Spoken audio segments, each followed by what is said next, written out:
Imagine saving for years, every extra dollar, every late night at work, just to buy a car that you pray will finally keep your kids safe. Now imagine walking into a dealership full of smiles and promises, only to realize weeks later that you've been tricked, scammed, and left with a broken-down lemon you can't escape from. Most people would give up, swallow the loss, and move on. But not Sarah. No, she wasn't built to be a victim. This is the story of how one woman turned her anger into the kind of revenge that made an entire car dealership regret underestimating her.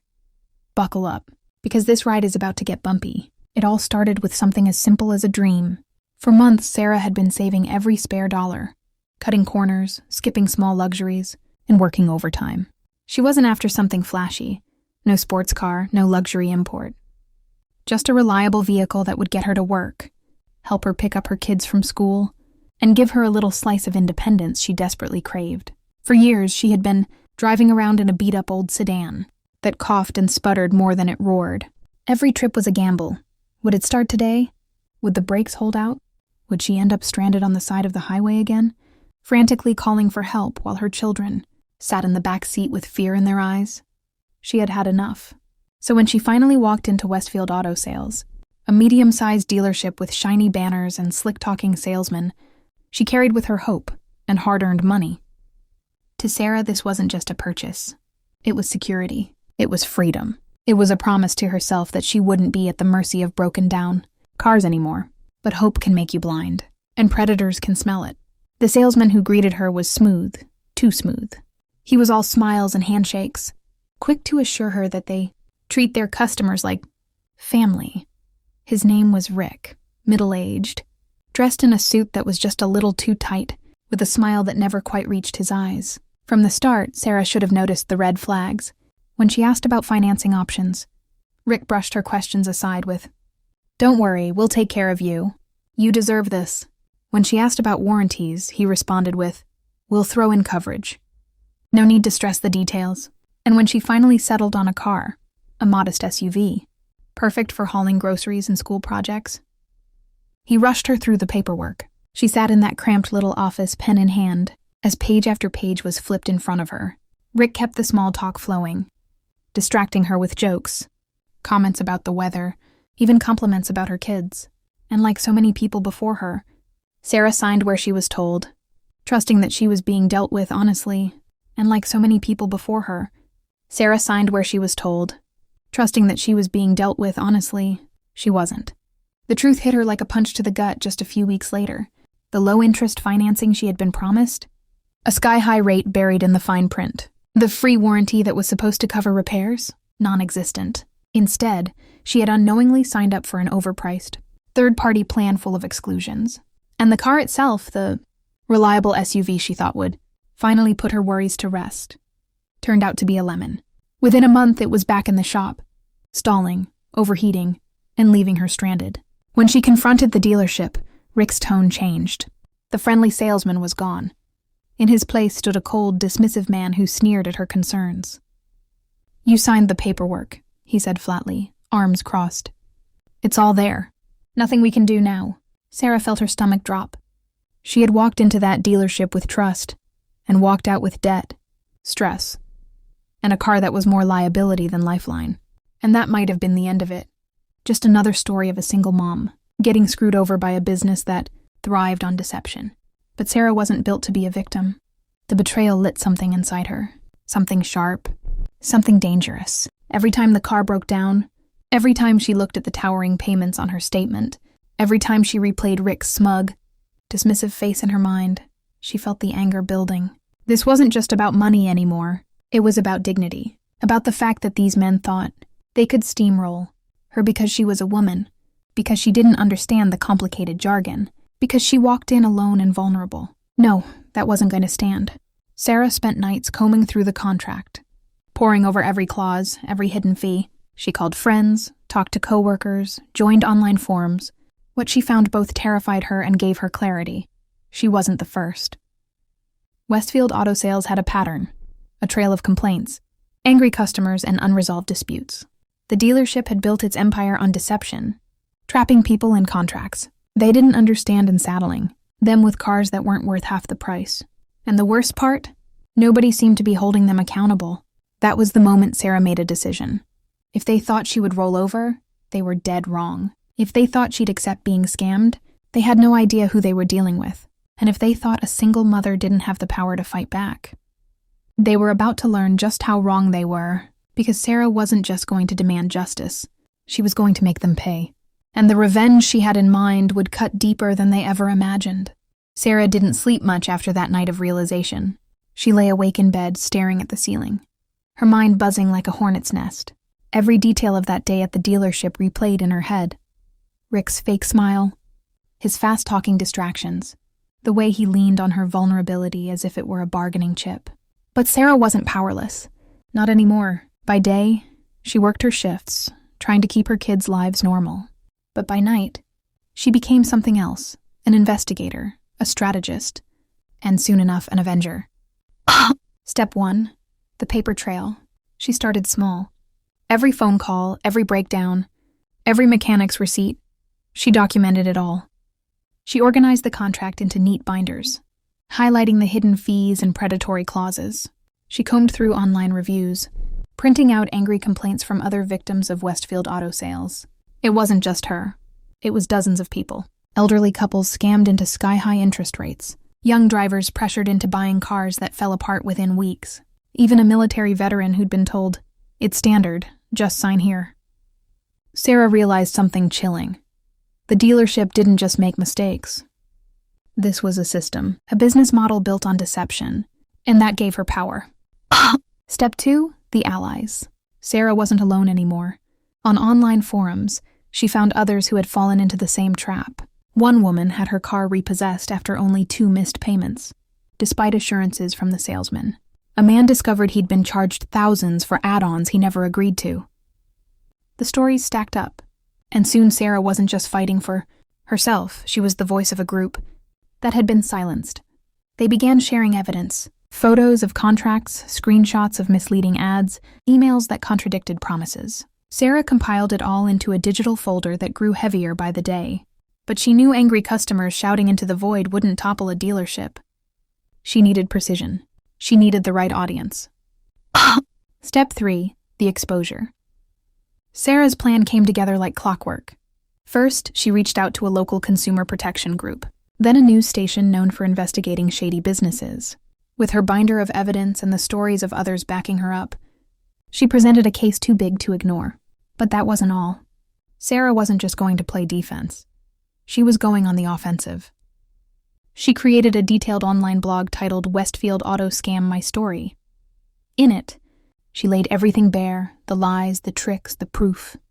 She uploaded scanned documents, audio recordings of her conversations with Rick, even videos showing her car breaking down weeks after purchase. She made sure the blog was easy to find. She linked it on Facebook groups, local forums, even Craigslist. Then she turned to social media, posting snippets that quickly gained traction. One video showing her SUV sputtering in the middle of a busy intersection, with her kids in the backseat, went viral. The caption hit home. "This is what a $20,000 scam from Westfield Auto looks like." People were furious. Strangers shared her posts, adding their own stories of bad dealerships. Comments flooded in, tagging consumer rights pages and local journalists. Sarah had lit the match, and the fire spread fast. Step 4, the knock at the door. The dealership didn't see it coming. At first, Rick tried to brush her off. He left her voicemails dripping with sarcasm. "Good luck proving anything, sweetheart. You signed." But then the news van pulled into the dealership parking lot. Cameras rolled as reporters questioned customers walking out. Were they being treated fairly? Did they know what they'd signed? Within days, the State Consumer Protection Agency announced an investigation. And then came the worst blow of all, for Rick and his bosses anyway. Remember those online reviews Sarah dug up? Many of them had been left unanswered. But buried among them were complaints filed directly with the Better Business Bureau. Enough, in fact, to open a formal case. With Sarah's evidence pushing everything into the spotlight, the BBB had no choice but to escalate. Suddenly, Westfield Auto's shiny image was in tatters. Step 5, the personal touch. But Sarah wasn't done. She had one final move, one that would haunt Rick personally. She knew his tactic: fast talk, pressure, distraction. so she flipped it back on him. She walked into the dealership one last time, binder in hand, cameras already rolling from a discreet phone in her purse. Rick's face turned pale when he saw her. "What do you want now?" he snapped, trying to sound confident. Sarah smiled, not sweetly but sharply. "I want you to explain this," she said, slapping a copy of her contract on the desk. "On camera." Rick froze. He knew. He knew the world outside was already watching. And Sarah didn't need his words. His silence said it all. She uploaded that clip the same night. Within 24 hours, it had over 100,000 views. The fallout. Westfield Auto Sales never recovered. The investigation uncovered dozens of fraudulent practices, false warranties, forged signatures, and contracts that violated state lending laws. Lawsuits followed. Fines drained their accounts. The dealership's license was suspended pending review. And Rick, he vanished. Some said he moved to another state. Others whispered he tried his luck in another shady dealership. But no matter where he went, his name was stained. For Sarah, the victory wasn't about destroying a business. It was about reclaiming her power. She ended up getting a settlement that not only cleared her debt, but allowed her to buy a real car from a dealership that had nothing to hide. When she slid into the driver's seat for the first time, the engine purred like a promise. This time it wasn't just a car. It was proof that no one, no salesman, no company, no con artist, could ever silence her again. And somewhere Rick was probably still fuming, because he thought he had won. But in the end, Sarah had the last laugh. The sweetest revenge wasn't just payback. It was freedom. The story could have ended the moment. Sarah drove away from that dealership with her new car, free at last from the financial chokehold Rick and his bosses had tried to put her in. But real victories, the kind that leave a mark, don't stop at one person. They ripple outward, touching lives you never expected. Sarah didn't know it yet, but her fight was about to inspire something far bigger than herself. The local hero. A week after her viral video went live, Sarah was sitting in a coffee shop, sipping her first latte in months without guilt. She was scrolling through her phone when a woman approached her cautiously. "Excuse me," the woman said, nervously holding her toddler's hand.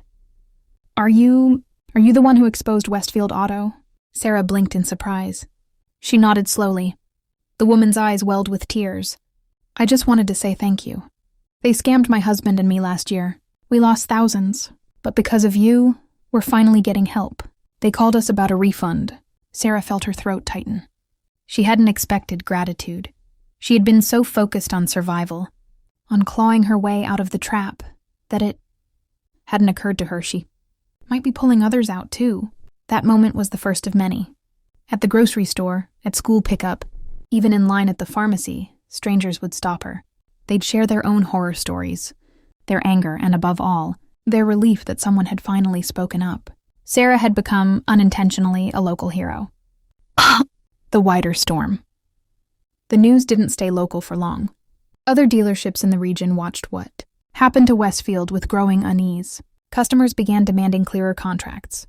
People walked in with notebooks, cameras on their phones, ready to record every word. Salesmen who had once relied on fast talk suddenly found themselves cornered by sharper, more informed buyers. It wasn't just Sarah's blog anymore. Other victims launched their own sites, warning people of shady businesses. A small but powerful movement took root. Ordinary people sharing their stories, their contracts, their truths. Consumer protection agencies, often bogged down by bureaucracy, suddenly had a wave of public pressure to act faster, dig deeper. It wasn't just about Sarah's dealership. It was about accountability across the industry. And it had all started with one woman refusing to roll over. The unexpected call. Months later, Sarah got a call she never saw coming. "Sarah?" The voice was professional, clipped. "This is Denise from Channel 7 News. We're doing a feature on consumer advocates, and your name keeps coming up. Would you be willing to talk on camera about your experience?" Her instinct was to say no. She wasn't an activist, wasn't a lawyer, wasn't anyone special. She was just a mother who got fed up with being cheated. But then she thought about the woman in the coffee shop, the one who thanked her with tears in her eyes. She thought about the single dad from the forum who emailed her, saying her blog had saved him from signing a predatory contract. She realized maybe her story wasn't just hers anymore. So she said yes. The segment aired a week later, featuring Sarah sitting on her couch, binder of documents in her lap, calmly explaining how she fought back. The story wasn't polished or dramatic. It was raw, real, and it hit people like a thunderclap. Rick's downfall. Meanwhile, Rick's world had crumbled. The dealership's closure meant he was out of a job. His name was toxic online, tied forever to videos of him stonewalling customers. Former co-workers whispered that he tried working at another dealership out of town, but customers recognized him from Sarah's viral clip and refused to sign contracts with him. In an industry built on reputation and trust, Rick had none left. It was poetic justice. Sarah hadn't needed to destroy him personally. He'd done it himself, with his greed and arrogance. All she had done was shine a light. The full circle. One crisp autumn morning, Sarah pulled into her driveway after dropping her kids at school. The new car purred beneath her like a loyal companion. As she sat there for a moment, she reflected on the journey. She thought about the fear she'd felt when the old SUV broke down, the humiliation of Rick sneering at her, the endless nights of sifting through paperwork, wondering if she'd ever find justice. And then she thought about where she was now, free, respected, stronger than she had ever been. Her daughter, only 10, had watched the whole thing unfold. One evening, as they sat on the couch, the little girl leaned against her and whispered, "Mom, you're really brave." Sarah swallowed hard, because in the end, that was what mattered most. Not the money, not the settlement, not even the dealership's downfall. It was the lesson she had shown her children, that you never, ever let someone take advantage of you without a fight.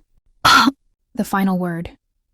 The internet moves fast. Viral stories rise and fade, but Sarah's fight left something behind, something permanent. Every time someone typed Westfield Auto Sales into a search engine, her blog popped up first. Every time someone thought about signing a contract without reading it, they remembered her video. Every time a shady salesman leaned too hard on a customer, there was a chance that customer would push back because they'd heard Sarah's story. Revenge had started as personal. It had been about making Rick and his bosses feel the same helplessness they forced on her. But it ended as something much bigger, a victory for every person who had ever been conned, cheated, or silenced. Sarah didn't just take her revenge. She rewrote the rules of the game, and as she drove down the open road in her new car, windows down, her kids laughing in the back seat, she smiled, because the best revenge wasn't just making them pay. The best revenge was never being afraid again.